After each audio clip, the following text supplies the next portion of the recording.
Baik pemirsa, saatnya kita sampaikan top headlines pilihan redaksi IDXNL, di mana Badan Pusat Statistik Indonesia mencatat bahwa neraca perdagangan di bulan Juli surplus sekitar 3,26 miliar dolar Amerika. Sedangkan kalau kita lihat neraca perdagangan Januari hingga Juli juga tercatat surplus hingga 8,74 miliar dolar Amerika.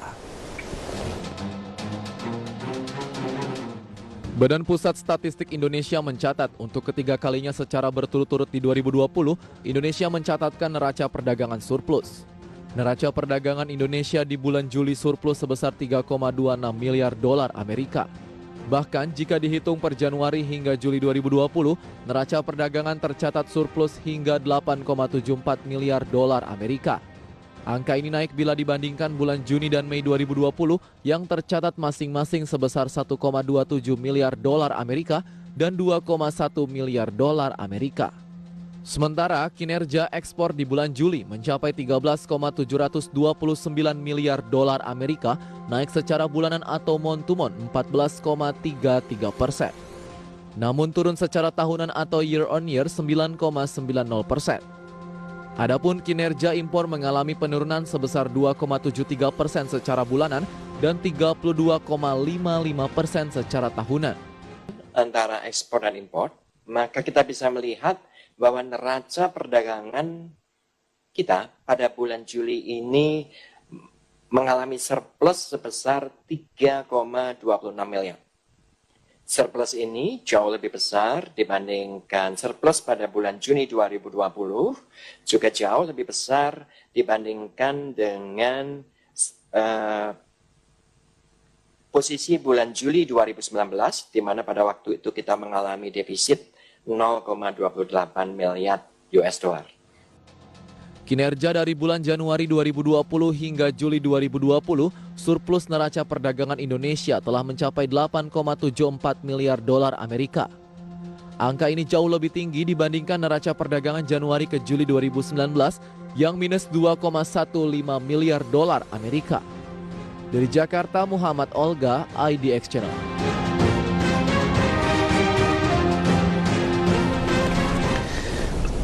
Baik pemirsa, sebelum kita lanjutkan kembali perbincangan bersama dengan Octavianus Audi, kita akan sampaikan terlebih dahulu untuk pembukaan market hari ini yang kembali lagi bertahan di zona positif.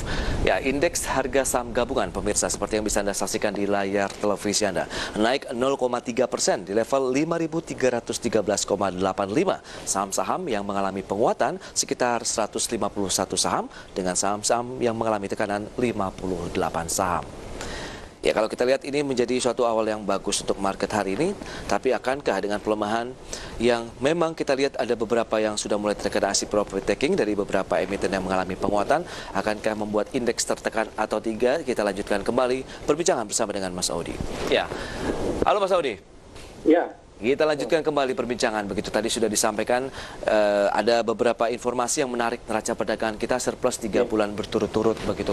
Kemudian market hari ini juga positif. Nampaknya auranya sangat baik untuk perdagangan hari ini menjelang long weekend. Bagaimana pendapat Anda? Iya, sebenarnya ini sudah respon pasar yang memang sudah tergambarkan, di mana memang dari data-data ekonomi yang sudah keluar, ya pasar sudah price in seperti itu. Dan sebenarnya terkait ekspor tadi ini cukup menarik juga. Kalau kita lihat, memang kalau kita bandingkan year on year ini kita masih terkontraksi, cuman ya ini kan special case, nggak bisa kita langsung bandingkan. Tapi yang kita mau lihat adalah secara month to month. Oke. Nah, di sini sebenarnya secara month to month ekspor kita itu sudah mulai ada peningkatan. Jadi artinya sudah ada mulai kegiatan ekonomi lagi dan kita sudah mulai ada ekspor lagi. Jadi ini saya pikir sudah mulai ada pergerakan yang cukup menarik, cukup bagus untuk ekonomi di Indonesia seperti itu. Baik, 14,33% month on month kalau kita cermati di bulan Juli ya, mencapai 13,729 miliar dolar Amerika kinerja ekspor begitu. Anda melihat memang ini bagaimana sih dengan apakah negara-negara tujuan ekspornya yang sudah membuka kembali begitu, atau sebenarnya ini ada diversifikasi negara tujuan ekspor yang dilakukan oleh pemerintah? Ya, kalau kita lihat, kita bedah lagi secara month-to-month, sebenarnya hampir secara keseluruhan kita mengalami kenaikan. Dari migas, pertanian, pengolahan industri, hanya perdagangan aja yang mengalami penurunan. Betul. Nah, jadi saya pikir di sini target tujuan dari negara-negara ekspor ini juga sebenarnya sudah mulai membuka lagi. Salah satunya itu pasti. Nah, jadi saya pikir dengan adanya sudah mulai negara-negara lain sudah mulai ada pergerakan ekonomi, lalu sudah PSBB atau lockdown-nya sudah mulai dilonggarkan. Jadi saya pikir kebutuhan ini tetap akan dibutuhkan oleh negara tersebut. Jadi ekspor kita sudah mulai bergerak lagi seperti itu. Baik, akankah ini menjadi suatu semacam pijakan yang kuat ini bagi masyarakat investor untuk menyikapi perdagangan hari ini? Karena kita lihat IHSG juga masih terus mengalami penguatan meskipun pergerakannya tidak sekencang kemarin begitu. Akankah pertahanan bahwa penguatan ini berlanjut hingga sesi kedua berakhir nanti atau bagaimana? Jadi kita perlu menerapkan strategi yang cukup hati-hati begitu, Mas Audi. Ya, kalau untuk kita lihat IHSG sendiri seperti yang tadi sudah disampaikan bahwa kita sudah naik 6 hari berturut-turut dan saya pikir menghadapi mau libur long weekend seperti ini, jadi saya pikir lebih untuk yang sudah punya lebih menjaga posisinya aja. Jadi jaga aja batas-batas trailing stopnya untuk trading ya.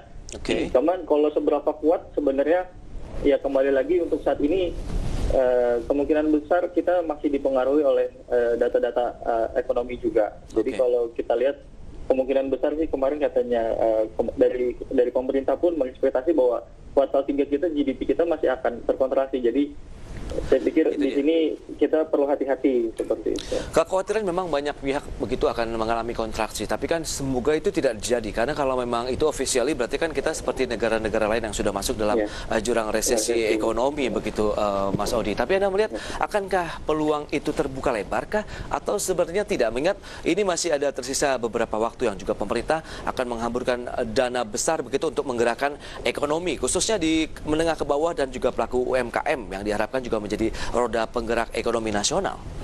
Ya betul, karena kalau kita lihat sendiri isi dari GDP kita itu adalah lebih banyak karena konsumsi rumah tangga dan itu hampir sekitar 57%. Jadi saya pikir memang target pemerintah ini cukup bagus karena menyasar lebih ke dana bantuan. Ya, lalu UMKM juga karena UMKM ini juga hampir menyumbang setengah dari lapangan pekerjaan di Indonesia. Jadi saya pikir ini sudah cukup bagus dan tinggal kita tunggu aja dengan data-data seharusnya ya kita dengan ekspor yang terus meningkat, semoga aja GDP kita juga masih terus terjaga. Baik, sektor-sektor apa yang seksi untuk perdagangan hari ini menurut Anda, Mas Audi? Ya, kemarin sebenarnya saya mencermati beberapa sektor itu adalah salah satunya infrastruktur. Ya, kemarin saham-saham emiten infrastruktur dan properti juga mengalami kenaikan yang cukup serentak gitu ya kalau saya lihat dari pledging begitu ya. Yes, betul. Jadi ini sebenarnya masih boleh diperhatikan juga untuk hari ini. Gitu. Apa saja kalau kita cermati di bawahnya infrastruktur misalnya, emiten-emiten di dalamnya yang Anda jagokan, Mas Audi? Ya, untuk saat ini sebenarnya yang kemarin sangat terlihat itu adalah Wika, Wijaya Karya. Ya, kemarin Wijaya Karya naiknya hampir 7% dan untuk hari ini sebenarnya masih menguji level resisten, itu adalah di level 1300. Jadi untuk Wika hari ini better untuk yang belum punya ya lebih baik tunggu ketika memang dia sudah bergerak positioning di atas 1300. Karena 1300 ini buy break begitu. Buy break kalau misalnya di 1300 ya. Ya, untuk yang belum punya ya, untuk positioning yang belum punya. Jadi 1300 ini sebenarnya resisten dari awal bulan Juli.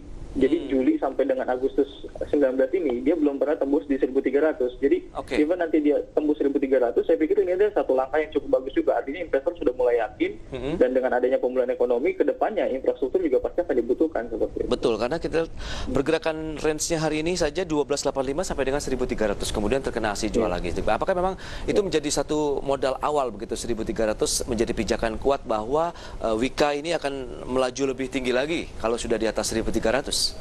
Kalau kita melihat seperti di teknikal atau secara teknikal, sebenarnya ketika dia tertahan di satu resisten, tertahan lagi dan dia tiba-tiba break, itu adalah satu indikasi di mana adanya keyakinan atau optimisme dari pasar bahwa ini sahamnya akan cukup menarik lagi ke depannya seperti itu. Kemudian potensial upside ke depannya berapa setelah tembus 1300? Ya sebenarnya untuk terdekatnya kita bicara range jangka pendeknya dulu itu adalah di 1450 untuk Wijaya Karya. Jadi memang cukup lumayan spreadnya di sini untuk Wika jika memang dia sudah mulai bergerak di atas 1300. Baik, selain Wijaya Karya adakah emiten lainnya di infrastruktur yang Anda jagokan? Kalau untuk yang lain seperti Waskita dan GTPP ini sebenarnya posisinya ya, kan kita lihat aja big playernya di sana. Nah, untuk Waskita sendiri sebenarnya ini cukup menarik juga, positioningnya dia sideways dan dia sama posisinya juga menunggu break dan ini boleh diperhatikan untuk Bapak Ibu juga. Ya, itu Oke. level breaknya adalah di 670. Even dia nanti break 670, ini saya pikir satu pijakannya bagus juga. Iya, iya, itu memang level tahanan ya kalau kita lihat infrastruktur begitu ya. Tadi juga Anda katakan di 1300 Wijaya Karya juga level tahanannya. Kemudian juga di Waskita Karya 670 pun level tahanan. Jadi memang kita harus menembus rasa penasaran dulu ya di level-level tahanan tadi, apabila jebol baru kita berani dan yakin itu menjadi level kuat untuk melaju lebih kencang lagi.